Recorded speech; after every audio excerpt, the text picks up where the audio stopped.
So, Tom, I'm pushing him to get a CD like in my hands. I go, Tom, I can't really push anything with a label until, I can't give him the Buddha cassette. Like, I'm not going to give him a cassette. Cassettes, like if you're a band that's making it, you've put out a CD. Like Unwritten Law put out Blue Room, right?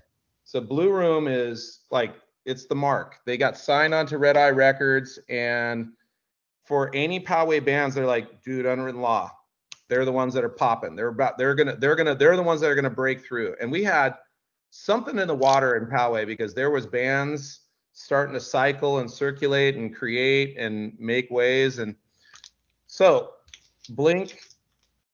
Tom gives me a cassette, not a cassette, sorry. Gives me the CD of Cheshire Cat. And I want to say this was the day after he got his box of promos from the label. So he handed me the Blink. Man. Handed me 5 of these, and that was like, so it's like the early one with the promo cuts and that whole thing. So sick. Which is really cool, and I loved it. Like, it's really good. And I handed out 4 of them. I think I sent one over to for sure I sent one to Steve West, who was a good friend of mine that worked for 91X. I gave one to one of my label partners, and then I gave one to my MCA rep and my Geffen rep. So I handed out 4 of them, and I kept one. Yeah.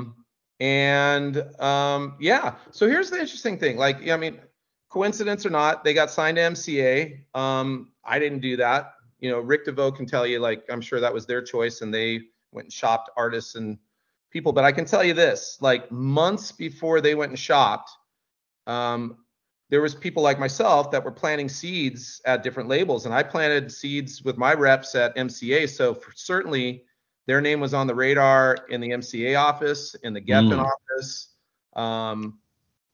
People knew, like, us as label reps that had previously worked for those labels, when we sent them stuff and it was whatever was hot in San Diego, they were listening to it. It wasn't like, oh, we're going to throw it in the box of CDs and cassettes, get to it their time. It was like, we're going to listen to it.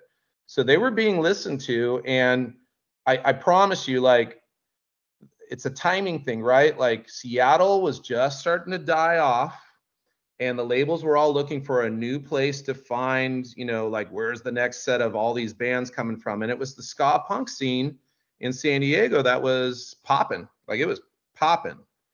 And so, a lot of other small bands in San Diego were starting to, like, get excited, like, oh my God, if they could do it, we could do it. And it was happening.